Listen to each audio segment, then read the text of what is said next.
अचर कुछ भी न हो, भोला यही सिद्धांत है। बस आप में नवीन हो, बस आप में नवीन हो, बस आप में नवीन हो।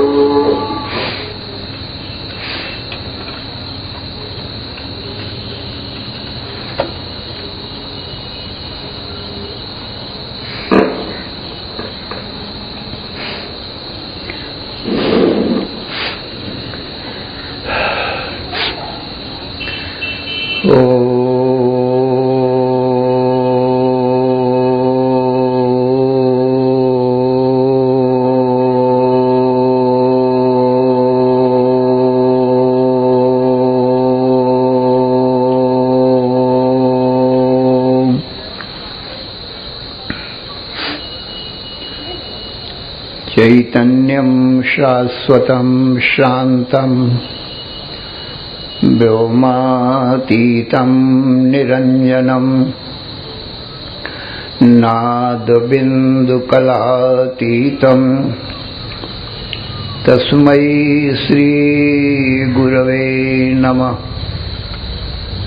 सर्वश्रुतिशिरोरत्नम् विराजित पदाम्बुजम् वेदान्ताम्बुजमार्तण्डम् तस्मै श्रीगुरवे नमः।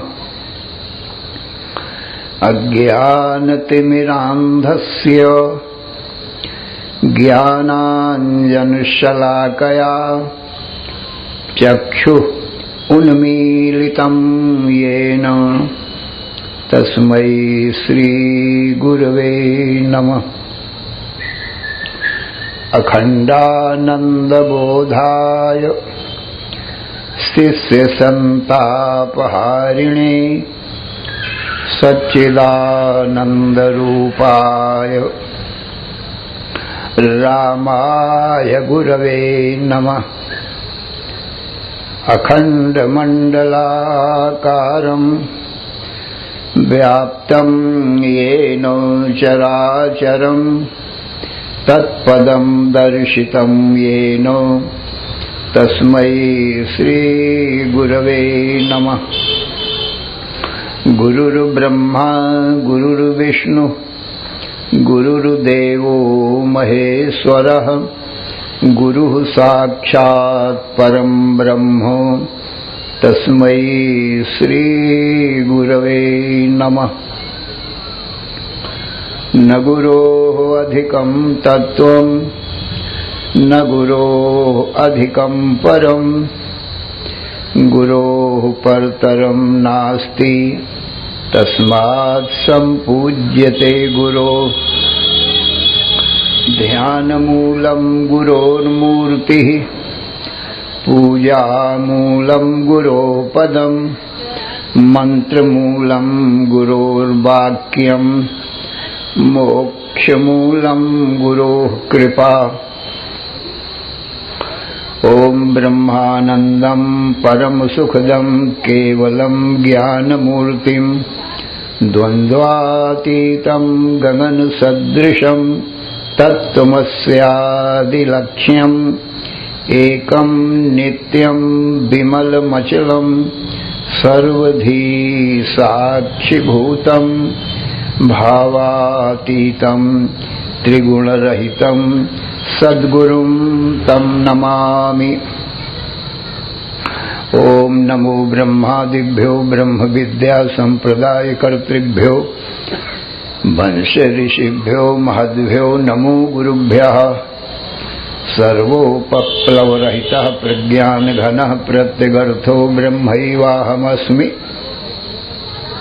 नारायणं पद्मभवं वसिष्ठं शक्तिं च तत्पुत्रपराशरं च व्यासं शुकं गौडपदं महान्तं गोविन्दयोगीन्द्रमथास्य शिष्यं श्रीशङ्कराचार्यम् अथास्य पद्मपादं च हस्तामलकं च शिष्यं तंत्रोटकं वार्तिककारम् अन्यान् अस्मद्गुरून् सन्ततम् आनतोऽस्मि।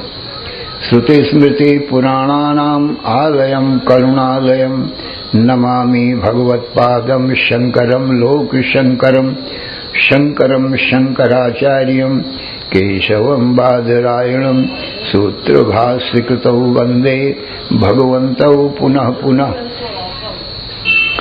ईश्वरो गुरुः आत्मेति मूर्तिभेदविभागिने व्योमवद्व्याप्तदेहाय दक्षिणामूर्तये नमः। अशुभानि निराचष्टे तनोति शुभसन्ततिं स्मृतिमात्रेण यत्पुंसां ब्रह्म तन्मङ्गलं परम् अतिकल्याणरूपत्वात् नित्यकल्याणसंश्रयात् स्मर्तॄणां वरदत्वाच्च ब्रह्म तन्मङ्गलं विदुः। ओङ्कारश्चाथ शब्दस्य द्वैतो ब्रह्मणः पुरा कंठं भित्त्वा विनिर्यातौ तस्मान्माङ्गलिकौ उभौ। ओम तत्सत्परब्रह्मणे नमः। श्री राम जय जय राम। श्री राम जय राम जय जय राम। श्री राम जय जय राम। धर्म की अधर्म का प्राणियों में विश्व का हर हर महादेव। असरण शरण अकारण करुण करुणा वरुणालय कर्तुम अकर्तुम अन्यथा कर्तुम समर्थ नित्य शुद्ध बुद्ध मुक्त स्वरूप अनंत कोटि ब्रह्मांड नायक परात्पर पूर्णतम पुरुषोत्तम परब्रह्म सच्चिदानंद घन सर्वज्ञ सर्वशक्तिमान सर्वाधार सर्वाधिष्ठान भगवान के ज्ञान से जीव सर्व दुखों से और मृत्यु से भी सदा के लिए छूट जाता है। उसको कभी किसी प्रकार का कोई दुख नहीं आता और मृत्यु नहीं आती। जन्म मृत्यु के दुखों से सदा के लिए छूट जाता है। इसलिए अपने सुख शांति की प्राप्ति मृत्यु की निवृत्ति के लिए भगवान का ज्ञान परमावश्यक। भगवान के ज्ञान का साधन भगवान की वाणी वेद है और गुरु है। सो वेद त्रिकांडमय कर्म उपासना ज्ञान निष्काम कर्म से अंतःकरण की शुद्धि होती है और भक्ति से चित्त की एकाग्रता होती है और ज्ञान से अज्ञान हट जाता है तो भगवान का प्रत्यक्ष दर्शन होने लगता है। इसलिए वेद में कर्म उपासना ज्ञान बताए गए। कर्माणि चित्त शुद्ध्यर्थम एकाग्र्यार्थम उपासना और मोक्षार्थम ब्रह्म विज्ञानम सर्व वेदांत निर्णय। तो भगवान राम कर्म उपासना ज्ञान तीनों को बताने के लिए ही मनुष्य रूप धार कर इस धराधाम में आए। अब भक्ति कांड की बात भगवान राम बता रहे हैं। 9 प्रकार की भक्ति बता रहे हैं। प्रथम भक्ति संतन कर संगा, दूसरी ममरति कथा प्रसंगा, गुरुपद पंकज सेवा, तीसरी भक्ति अमान, चौथी भक्ति मम गुण गण, करे कपट तजिगान। मंत्र जाप मम दृढ़ विश्वासा, पंचम भजन सुवेद प्रकाशा, छठ दम शील विरति बहु कर्मा, निरत निरंतर सज्जन धर्मा। सप्तम सब मोह मैं जग देखै, मोते अधिक संत कर लेखै। आठम यथा लाभ संतोषा, सपने नहीं देखै पर दोषा। इसी 8वीं भक्ति का निरूपण सज्जनों कल किया जा रहा था। 8वीं भक्ति में भगवान ने बताया किसी के गुण दोष नहीं देखना चाहिए। गुण दोष देखना हो तो अपने देखना चाहिए। अपने में कोई दोष हो तो उनको निकाल देना चाहिए, और जो हमारी निंदा करता हो उसको बुरा नहीं मानना चाहिए। निंदक नेरे राखिए आंगन कुटी छवाए, बिन साबुन पानी बिना निर्मल करत सुखाए। वो हमारे गुण दोषों को देख देख करके हमको बता रहा है तो उसका एहसान मानना चाहिए, क्योंकि अपने को अपने दोष नहीं दिखाई पड़ते सज्जनों, और दूसरों के दोष दिखाई पड़ते, इसलिए अपने दोषों को वो बताता है। तो अच्छा ही है जो हमारे दोष बताता है, उसके बताने से अपने में जो दोष हों उनको हटा देना चाहिए। तो वो कितना अच्छा पुरुष है जो हमारे दोष बताता है। इसलिए अपने दोष निकालना चाहिए, और दूसरों में जो गुण हों उन गुणों को लेना चाहिए।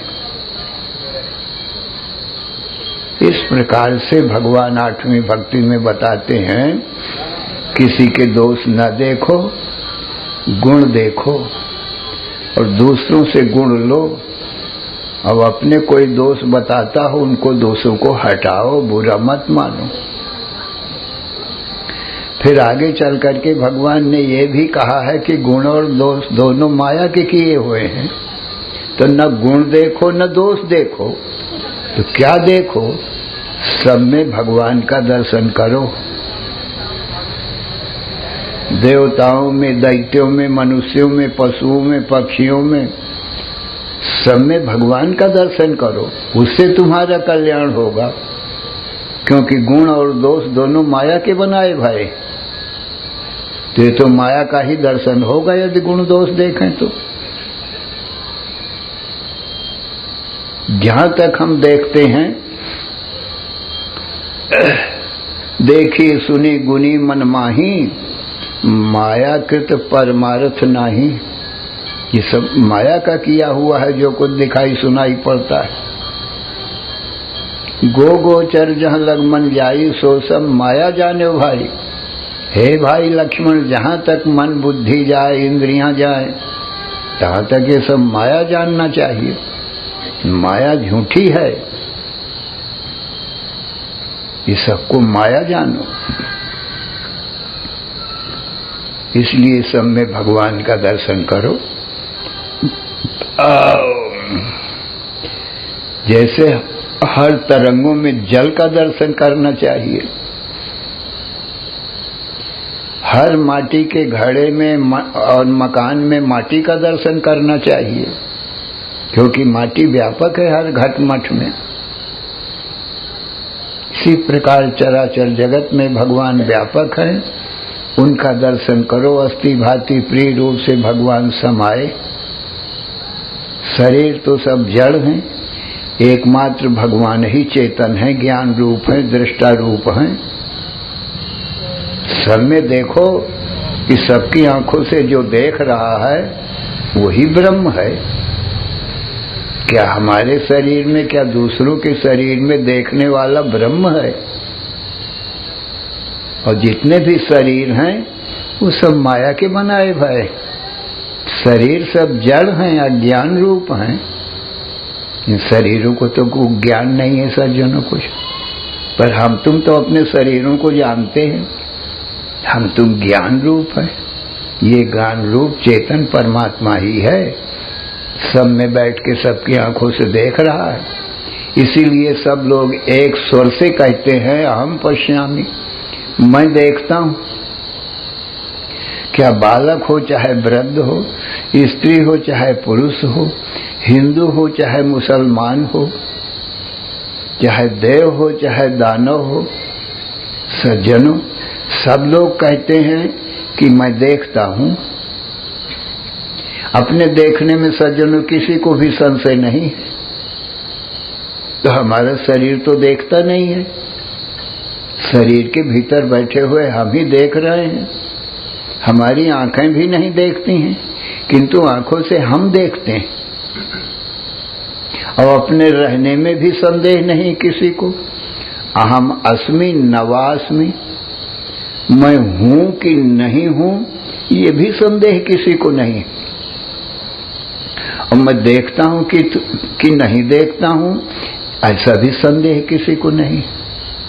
किंतु सबको ये निश्चय है कि मैं दिन में हूं, रात में हूं, प्रातः काल हूं, मध्याह्न काल हूं, सायंकाल में हूं, तीनों काल में मैं हूं और तीनों कालों को मैं देखता हूं। ऐसा सबको संशय रहित ज्ञान है सज्जनों। देखो, हम आप प्रातः काल में हैं और प्रातः काल को देखते हैं। प्रातः काल में हैं इसलिए सत हैं और प्रातः काल को देखते हैं इसलिए चेतन है, दृष्टा है, साक्षी है।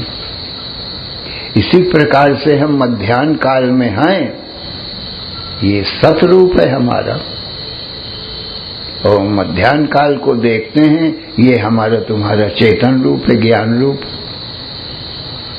इसी प्रकार से सायंकाल में हम हैं और सायंकाल को देखते हैं, सायंकाल में हैं ये हमारा सतरूप है, सायंकाल को देखते हैं ये हमारा चेतन रूप है। परंतु देखो सज्जनों, प्रातः काल मध्याह्न काल में नहीं रहता है, ये भी हम प्रत्यक्ष देखते हैं। इसलिए प्रातः काल असत हो गया, क्योंकि मध्याह्न काल में जो न रहे वो असत हो जाता है। परंतु हम बराबर रहते हैं प्रातः काल और मध्याह्न काल में, इसलिए हम सत हैं। मध्याह्न काल सायंकाल में नहीं रहता है, इसलिए सायंकाल में मध्याह्न काल भी असत हो गया। परंतु हम बराबर बने, हम सायंकाल में भी मौजूद हैं इसलिए सत हैं, सायंकाल को देखते हैं इसलिए चेतन है। इसी प्रकार सायंकाल अब रात्रि काल में नहीं रहता है, तो रात्रि काल में ये सायंकाल असत हो गया ना। परंतु हम तो रात्रि काल में भी रहते हैं और रात्रि काल दिवस काल में नहीं रहता है, परंतु हम दिन में भी रहते हैं और दिन को भी देखते हैं। और दिवस काल रात्रि काल में नहीं रहता है, दिन रात में नहीं रहता है, रात दिन में नहीं रहता है। परंतु हम रात में भी रहते हैं, रात को भी देखते हैं, और दिन में भी रहते हैं और दिन को भी देखते हैं सज्जनों। तो हमारा तुम्हारा अभाव तो कभी नहीं होता है और न हमारे ज्ञान का अभाव होता है। और ये जागृत स्वप्न सुसुप्ति, हम जागृत में हैं, स्वप्न में हैं, सुसुप्ति में हैं। परंतु जागृत काल स्वप्न में नहीं रहता है, हम बराबर स्वप्न में भी रहते हैं, स्वप्न को भी देखते हैं। और स्वप्न सुसुप्ति में गाढ़ निद्रा में नहीं रहता है, परंतु हम बराबर रहते हैं सुसुप्ति में, सुसुप्ति को भी देखते हैं।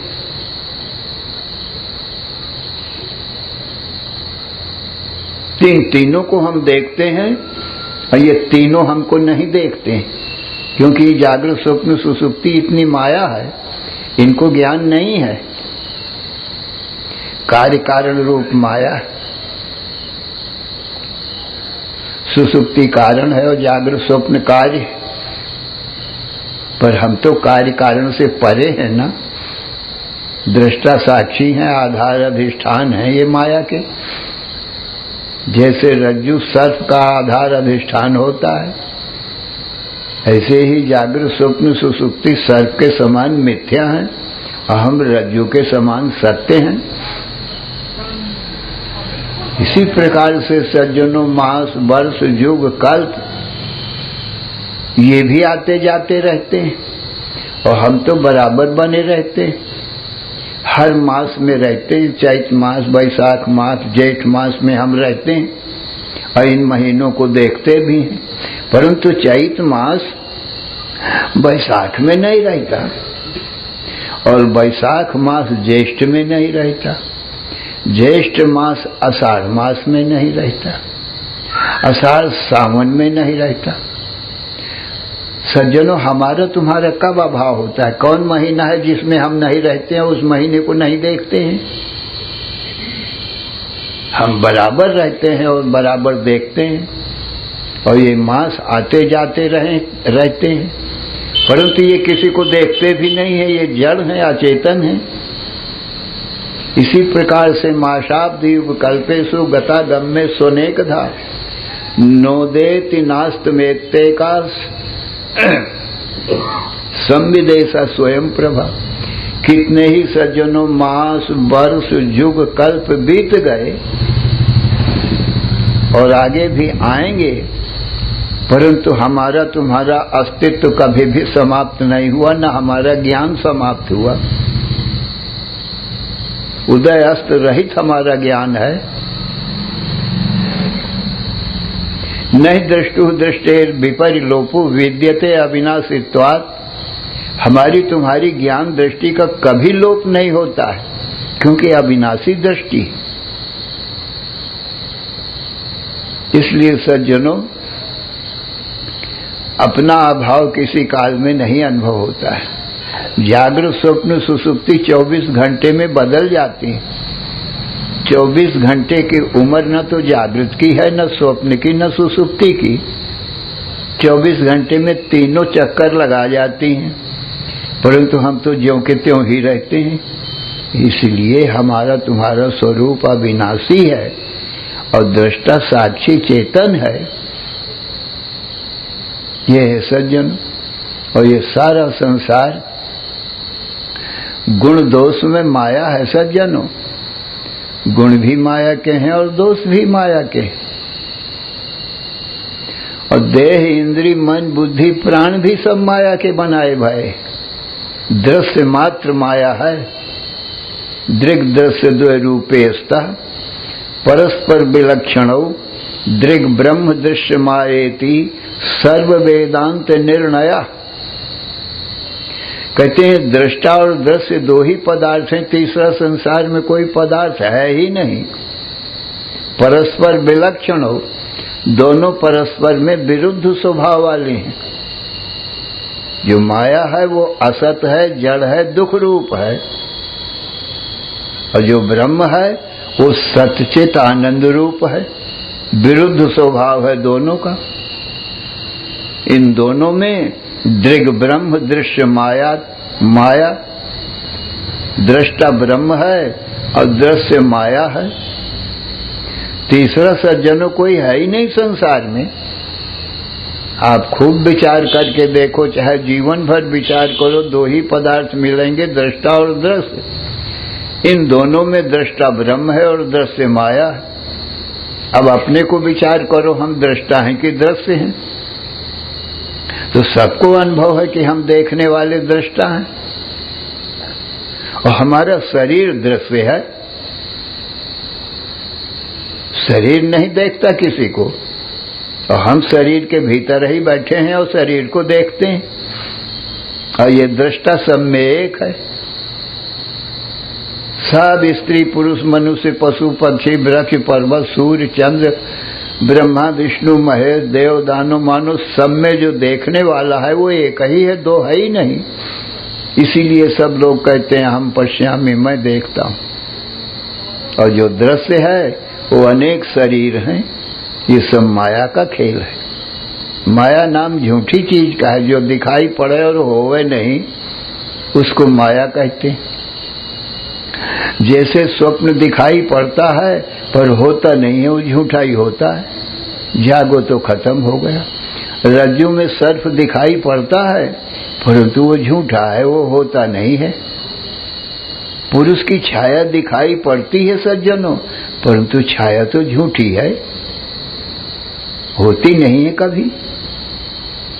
इसी प्रकार से ये माया दिखाई तो पड़ती है जागृत स्वप्न सुसुप्ति के रूप में, परंतु सज्जनों ये होती नहीं है। और हम देखने वाले तो सदा ही रहते हैं सज्जन, कभी अभाव होता नहीं, ना हमारी ज्ञान दृष्टि का अभाव होता है। जड़ चेतन गुण दोष में विश्व की न करतार। संत हंस गुण गाहि पाए परिहरि बार विकार। ये सारा संसार गुण और दोष से बना है, गुण दोषमय है और गुण माया के हैं। और हमारा तुम्हारा स्वरूप निर्गुण है। साक्षी चेता केवलो निर्गुण। साक्षी चेतन और केवल अकेले एक हैं देखने वाले, और निर्गुण है, गुणातीत। इस प्रकार से सज्जनों अपने आप को दृष्टा साक्षी जानो, गुणातीत जानो और सारा दृश्य माया जानो। तीसरा कोई सज्जनों है नहीं। सभी वेद शास्त्र पुराण रामायण यही कहते हैं। इन्हीं दृष्टा दृश्य को प्रकृति और पुरुष कहते हैं, सीता राम कहते हैं, राधा कृष्ण कहते हैं, गौरी शंकर कहते हैं। इन्हीं के नाम है। माया ब्रह्म कहते हैं। माया झूठी, ब्रह्म सत्य। श्री राम जय राम, जय जय राम। श्री राम जय राम, जय जय राम। श्री राम जय राम, जय जय राम। धर्म की अधर्म का, प्राणियों में विश्व का, हर हर महादेव। बोलो सच्चिदानंद भगवान की।